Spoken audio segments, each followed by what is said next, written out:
ಅಪರಿಚಿತರ ಜೊತೆ ಚಾಟಿಂಗ್ಗೂ ಮುನ್ನ ತುಂಬಾ ಎಚ್ಚರವಾಗಿರಬೇಕಾಗುತ್ತೆ. ಯಾಕಂದ್ರೆ first chatting love it away, ಬಳಿಕ ಟೂ ಇಟ್ ಟೂ ಬೆಂಗಳೂರಿನ ಶಿಕ್ಷಕಿಗೆ ಬಂದಿತ್ತು ಅನಾಮಧೇಯ ಮೆಸೇಜ್. ಅಪರಿಚಿತರ ಜೊತೆ ಚಾಟಿಂಗ್ ಮಾಡುವಾಗ ಹುಷಾರಾಗಿರಿ. First chatting love it away, ಬಳಿಕ ಟೂ ಇಟ್ ಟೂ. ಇಲ್ಲಿ ಬೆಂಗಳೂರಿನ ಶಿಕ್ಷಕಿಗೆ ಬಂದಿತ್ತು ಅನಾಮಧೇಯ ಮೆಸೇಜ್. ಕ್ಯಾನ್ಸರ್ ಇದೆ, ಕೊನೆಯ ಆಸೆ ಈಡೇರಿಸುವಂತೆ ಮಹಿಳೆಗೆ ಚಾಟ್ ಮಾಡಿರ್ತಾನೆ. ಪುಟ್ಟ ಪತ್ರಿ ಮೂಲದ ಅರ್ಷಾದ್ ಎಂಬಾತನಿಂದ ಸಂದೇಶ. ನಿನ್ನೆ ಕ್ಲಾಸ್ಮೇಟ್ ಎಂದುಕೊಂಡೆ ಆಕೆಗೆ ಮೆಸೇಜ್ ಮಾಡ್ತಿದ್ದ.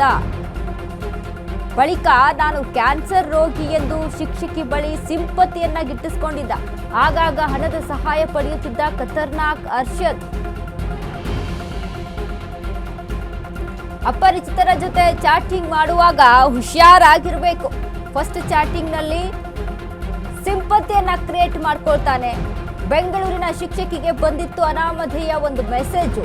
ಕ್ಯಾನ್ಸರ್ ಇದೆ, ಕೊನೆಯ ಆಸೆ ಈಡೇರಿಸುವಂತೆ ಮಹಿಳೆಗೆ ಚಾಟ್ ಮಾಡಿರ್ತಾನೆ. ಪುಟ್ಟಪರ್ತಿ ಮೂಲದ ಅರ್ಷಾದ್ ಎಂಬಾತನಿಂದ ಸಂದೇಶ. ನಿನ್ನ ಕ್ಲಾಸ್ಮೇಟ್ ಎಂದುಕೊಂಡೆ ಆಕೆಗೆ ಮೆಸೇಜ್ ಮಾಡ್ತಿದ್ದ. ಎಸ್ ನೋಡಿ, ಯಾವ್ದಾವ್ದು ಆನ್ಲೈನ್ ನಲ್ಲಿ ಈಗ ಸಿಕ್ಕಾಪಟ್ಟೆ ಆಗ್ತಾ ಇದೆ. ಇದು ಚಾಟ್ ಮಾಡುವಂಥದ್ದು, ಸಿಂಪತಿಯನ್ನ ಕ್ರಿಯೇಟ್ ಮಾಡ್ಕೊಳ್ಳೋದು, ಅದಕ್ಕೆ ಜನಗಳು ಮೋಸ ಹೋಗಿ ಹಣ ಹಾಕುವಂಥದ್ದು, ಸೈಬರ್ ಕ್ರೈಮ್ಸ್ ಇವೆಲ್ಲ. ಇನ್ನು ನೋಡಿ, ಹಿಂದೆ ಫೇಸ್ಬುಕ್ ಅಲ್ಲಿ ಆಗಿರ್ಬೋದು, ಇನ್ಸ್ಟಾಗ್ರಾಮ್ ಅಲ್ಲಿ ಆಗಿರ್ಬೋದು ಅನಾಮಧೇಯ ಮೆಸೇಜ್ಗಳು ಬರ್ತಾ ಇರ್ತವೆ. ಅವುಗಳನ್ನ ನಂಬ್ಕೊಂಡು ರಿಪ್ಲೈ ಮಾಡಿಬಿಟ್ರೆ ಈ ರೀತಿಯಾಗಿ ಆಗುವಂಥ ಪ್ರಸಂಗಗಳಿರುತ್ತೆ. ಚಾಟ್ ಮಾಡ್ತಾನೆ, ನನಗೆ ಕ್ಯಾನ್ಸರ್ ಇದೆ, ಹಣದ ಸಹಾಯ ಬೇಕು ಅಂತ ಕೇಳ್ತಾನೆ. ಖತರ್ನಾಕ್ ಅರ್ಷದ್ ಶಿಕ್ಷಕಿಯ ಜೊತೆ ಸಿಂಪತಿಯನ್ನ ಕ್ರಿಯೇಟ್ ಮಾಡ್ತಾನೆ. ಸಿಂಪತಿಯನ್ನ ಕ್ರಿಯೇಟ್ ಮಾಡ್ಕೊಂಡು ಹಣವನ್ನ ಕೇಳ್ತಾ ಇರ್ತಾನೆ ಪದೇ ಪದೇ. ಶಿಕ್ಷಕಿ ಸಹಿತ ಇವನ ಒಂದು ಮಾತನ್ನ ನಂಬಿಕೊಂಡು ಹಣವನ್ನ ಕೊಡ್ತಾ ಇರ್ತಾಳೆ. ಆಗಾಗ ಹಣದ ಸಹಾಯ ಪಡಿತಾ ಇರ್ತಾನೆ. ಚಾಟಿಂಗ್ ಯಾವುದೋ ಒಂದು ಮೆಸೇಜ್ ಬಂದ್ಬಿಡುತ್ತೆ, ಅಥವಾ ಏನೋ ಒಂದು ಮೆಸೇಜ್ ಮಾಡ್ಬಿಡ್ತಾರೆ ಅಂತ ಅದಕ್ಕೆ ರಿಪ್ಲೈ ಎಲ್ಲ ಮಾಡಕ್ ಹೋಗ್ಬಾರ್ದು. ಯಾಕಂದ್ರೆ ಸಾಯುವ ಮುನ್ನ ಕೊನೆಯ ಆಸೆ ಈಡೇರಿಸಲು ಬೇಡಿಕೆಯನ್ನ ಇಟ್ಟಿರ್ತಾನೆ. ನಗ್ನ ವಿಡಿಯೋ ಕಳಿಸುವಂತೆ ಮಳ್ಳನಂತೆ ಮನವಿ ಮಾಡ್ತಾನೆ. ನಿಜ ಎಂದು ನಂಬಿದ್ದ ಶಿಕ್ಷಕಿ ಇಂದ ನಗ್ನ ವಿಡಿಯೋ ಸೆಂಡ್. ವಿಡಿಯೋ ಸಿಕ್ಕ ಕೂಡಲೇ ಅಸಲಿ ಆಟ ಶುರು ಮಾಡಿದ್ದ ಅರ್ಷದ್.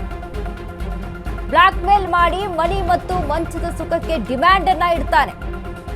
ಹಣ ನೀಡದಿದ್ರೆ ವಿಡಿಯೋ ವೈರಲ್ಗೆ ಬೆದರಿಕೆ ಹಾಕ್ತಿದ್ದ ಕಾಮುಕ. ಶಿಕ್ಷಕಿಯ ಸ್ನೇಹಿತರಿಂದ ಕಾಮುಕನ ಟ್ರಾಪ್ಗೆ ಮಾಸ್ಟರ್ ಪ್ಲಾನ್ ಅನ್ನ ರೆಡಿ ಮಾಡ್ಕೊಳ್ತಾರೆ. ಶಿಕ್ಷಕಿ ಮಾತಿನಂತೆ ಪುಟ್ಟಪತ್ರಿಯಿಂದ ಬಂದಿದ್ದ ಅರ್ಷದ್.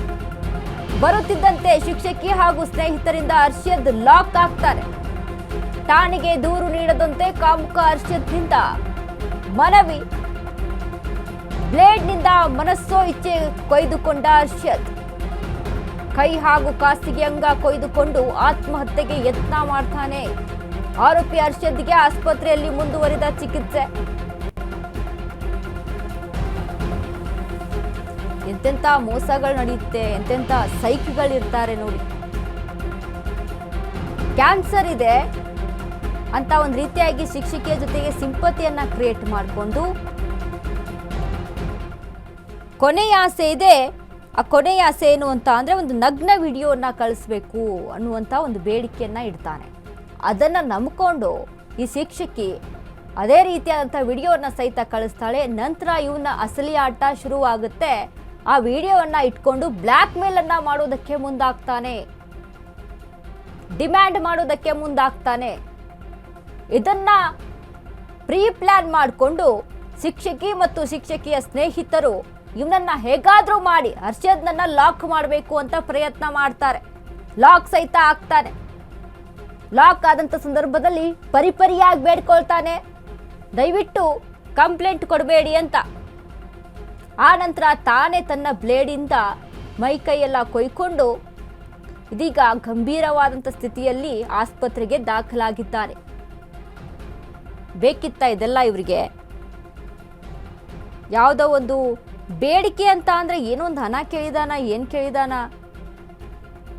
ಆ ಶಿಕ್ಷಕಿನೂ ಸಹಿತ ತನ್ನ ಬುದ್ಧಿವಂತಿಕೆ ಎಷ್ಟು ಮಟ್ಟಿಗಿದೆ ಅದನ್ನು ಗಮನಿಸ್ಕೋಬೇಕಾಗುತ್ತೆ. ಯಾಕಂದರೆ ಈಗಿನ ದಿನಮಾನಗಳಲ್ಲಿ ಎಷ್ಟು ಮಟ್ಟಿಗೆ ಮೋಸ ಹೋಗ್ತಾ ಇದ್ದಾರೆ ಜನ ಅಂತ ಅಂದರೆ, ಅದರಲ್ಲೂ ಹೆಣ್ಣುಮಕ್ಕಳ ವಿಚಾರದಲ್ಲಿ ಹೇಳಬೇಕು ಅಂತ ಅಂದರೆ ಇಂಥ ರೀತಿಯಲ್ಲಿ ಸೋಷಿಯಲ್ ಮೀಡಿಯಾವನ್ನು ನಂಬಿಕೊಂಡು ದೊಡ್ಡ ಮಟ್ಟದ ತಮ್ಮ ಜೀವನವನ್ನು ಹಾಳು ಮಾಡ್ಕೊಳ್ತಾ ಇದ್ದಾರೆ. ತುಂಬ ಎಚ್ಚರಿಕೆಯಿಂದ ಇರಬೇಕು.